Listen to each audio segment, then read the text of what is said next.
अच्छा जी, ये हैं FIA, AD, MOD, ASF और पुलिस कांस्टेबल, सब इंस्पेक्टर और डिफरेंट पास पेपर से लिए हुए questions.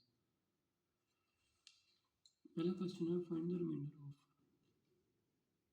11 raised power 50 when divided by 10। अभी हमें पता है 11 की पावर अगर 1 कर दें तो हमारे पास 11 आ जाएगा, और इसको 10 से डिवाइड करें अगर, तो आपके पास जवाब आता है एक, रिमाइंडर जो बचता है। अगर आप इसको 11 की पावर 2 कर दें तो क्या बनता है जी 121, उसको भी आप 10 पे डिवाइड करें तो रिमाइंडर क्या बचता है आपके पास 1। इसका मतलब है कि 11 की पावर जो भी होगी जब आप उसको 10 से डिवाइड करेंगे तो जवाब आपके पास रिमाइंडर 1 ही आएगा। ठीक हो गया जी। लिहाजा वी कैन राइट 11 की पावर 50 जो भी उसका बन रहा होगा जब उसको 10 से डिवाइड करेंगे, आपको इसके लिए कैलकुलेटर की ज़रूरत नहीं है। ठीक है, आपके पास 1 ही आना है, पैटर्न से आपको पता चल जाता है। ठीक है, उसके बाद जब आप अभी ये है जी next question, half of 2 raise power 100 कितना होगा। 2 रेज़ पावर 100 को हम यूँ लिख सकते हैं 2 रेज़ पावर 99, बिल्कुल लिख सकते हैं। अभी हमें चाहिए इसका हाफ करने के लिए हम क्या करेंगे 2 × 2 रेज़ पावर 99, इसको डिवाइड कर देंगे 2 से हाफ करने के लिए, ये वाला 2 इससे कट गया, पीछे हमारे पास क्या बच जाएगा 2 रेज़ पावर 99, तो ये हमारे पास आंसर आ जाएगा। नेक्स्ट क्वेश्चन है 1/4 of 1/3 of 2/5 of number is 15, what is the 40% of that number। क्या कहा जी उसने, पहले क्वेश्चन समझना है, क्वेश्चन समझने में गलती कर दी तो समझेंगे। उसने कहा जी 1/4 किसका, 1/3 का, 1/3 किसका 2/5 का, 2/5 किसका नंबर का, नंबर लेट नंबर हमारे पास है x, इसका उसने कहा जी 2/5 लेना है, x का 2/5 किस तरह लेंगे,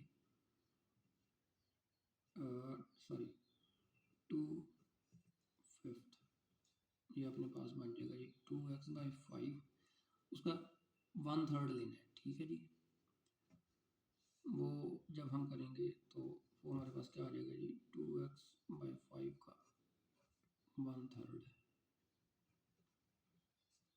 वो बन जाएगा हमारे पास 2x/15।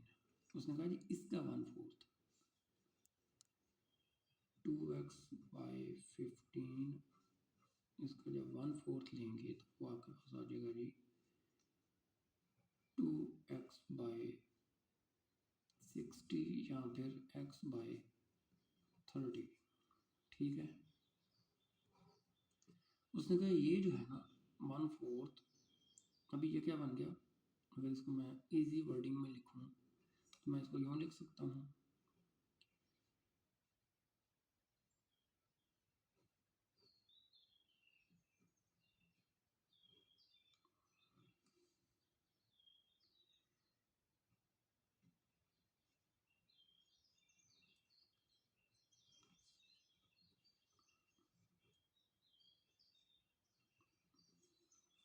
ठीक है जी। तो इसका मतलब है कि हमारा जो है 2x x divided by 30 is equal to 15 है, तो x किसके बराबर आ जाएगा 30 जो है वो इधर आगे मल्टीप्लाई हो जाएगा, तो x हमारे पास आ जाएगा 15 3 × 45।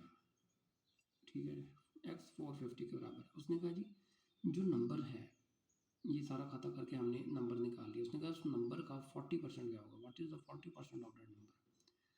अभी इसका 40% निकालने के लिए यहाँ पे आ जाएंगे, ऊपर आ जाए थोड़ा सा, परसेंटेज का मैं आपको सिंपल चीज़ बता देता हूँ। जब भी किसी नंबर की परसेंटेज पूछी जाए, आपने जितने परसेंट पूछा गया है उसको उस नंबर से मल्टीप्लाई कर देना है।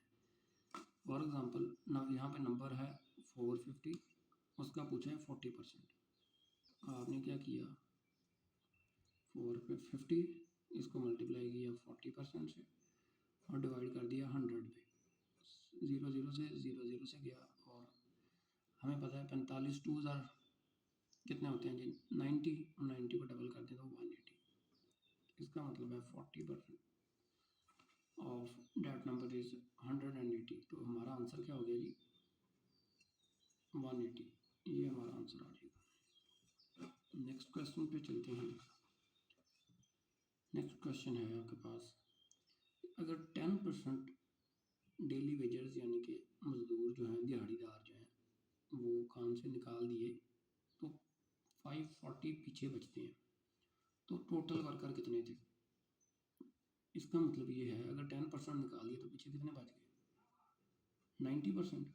इसका मतलब अगर 90% जो है वो 540 वर्कर्स हैं तो हमारे पास 1% कितना आ जाएगा। 1% करिए हम दोनों साइड्स पे 90 से डिवाइड करेंगे, इधर 1% रह जाएगा और इधर आपके पास आ जाएगा जी 6। इसका मतलब है 1% जो है वो 6 हैं, तो 100% जो कि टोटल बनते हैं वो कितना होगा 100% विल बी इक्वल टू 600। तो टोटल 600 बंदा था, उसमें से 10% यानी कि 60 बंदे निकाल दिए, पीछे बच के हमारे पास 540। तो ये हमारा 600 बंदा जवाब आ गया। अच्छा, अगला क्वेश्चन क्या है हमारे पास, कहता है कि there are cars and vans in ratio 7:3। Cars कितनी है 7 है और वैन्स कितनी है 3 है, इस रेशो के अकॉर्डिंग। ठीक है, उसने कहा अगर टोटल वैन्स 12 हैं तो टोटल कार्स कितनी होंगी। यहाँ पे उसने ये किया कि एक सैंपल लिया, उसमें से 10 चीज़ों का सैंपल लिया, 7 जो थी वो कार थी और 3 वैन्स थी। तो कहता है कि टोटल कार जो है वैन्स जो है वो 12 हैं तो कार्स कितनी होंगी। आपने क्या किया 7:3, ये वाला आपके पास क्या है जी 3 वैन्स है। उसने अगर ये 12 है, ये 12 कब बनेगा, हमने इसको 12 बनाने के लिए क्या किया 4 से मल्टीप्लाई कर दिया। कर सकते हैं, अगर इधर मल्टीप्लाई किया है तो इधर भी हमें 4 से मल्टीप्लाई करना होगा। ठीक है, तो हमारे पास क्या आ जाएगा 7 4 आर 28 रेशो 4 3 आर 12। मतलब जब वैन्स 12 हैं टोटल तो कार्स टोटल कितनी हो गई 28। इसका मतलब टोटल कार्स हैं। ये हमारा जवाब आ गया। यहाँ पे वो कहता है x + y = 100, x - y = 100, find x raise power y। वैसे तो ये बड़ा सिंपल है, लेकिन आप लोगों की आसानी के लिए मैं थोड़ा इसको सॉल्व करके बता दूंगा। ट्रिक बताता हूँ। सबसे पहले ट्रिक ये है कि आप देखें x ऐसा नंबर है कि उसमें आप y जमा कर रहे हैं, उसका जवाब आ रहा है 100। आप y माइनस कर रहे हैं तो भी 100। इसका मतलब है x को कोई फ़र्क ही नहीं पड़ रहा y के जमा या माइनस करने से, तो x इसका मतलब है 0 ही होगा ना। 0 की आप किसी भी नंबर की पावर 0 हो जाए तो जवाब क्या आता है 1। लेकिन हम सॉल्व करके दिखा देते हैं आपको। x + y x - y, ठीक है जी, इनको आप जमा कर लें, y प्लस का माइनस वाले से कट गया, 2x आ गया जी आपके पास 200 के बराबर। तो x की वैल्यू कितनी आ गई 100। अगर x 100 है तो y आपके पास कितना आ जाएगा 0। आप कहेंगे जी किस तरह, तो इस इक्वेशन में लिख लें x आपके पास 100 है, x + y = 100 है ना। जब x 100 है तो y 0 ही आएगा, ये वाला उधर जाकर माइनस हो जाएगा। ठीक है, y 0 है, अभी x 100 है, इसकी पावर 0 लिख दें आप, क्योंकि आपने निकालना है x की पावर y। किसी भी चीज़ की पावर 0 हो जाए तो जवाब क्या आता है 1। तो ये आपका आंसर है।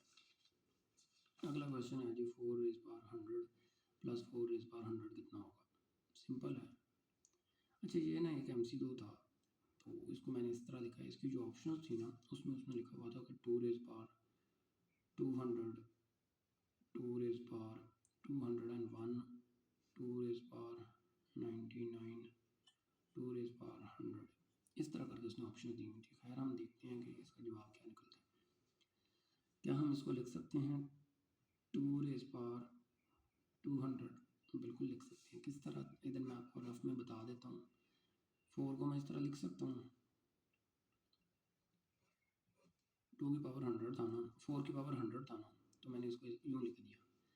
तो मैं क्या इसको यूँ लिख सकता हूँ, पावर जमा हो गई जब बेस सेम है, इसकी भी पावर 1 है, इसकी भी 1 है, बेस सेम है, पावर जमा हो गई तो ये आ गया। ठीक है, इसको मैं यूँ लिख सकता हूँ 2 रेज़ पावर मल्टीप्लाई हो जाएगा 200 आ जाएगा।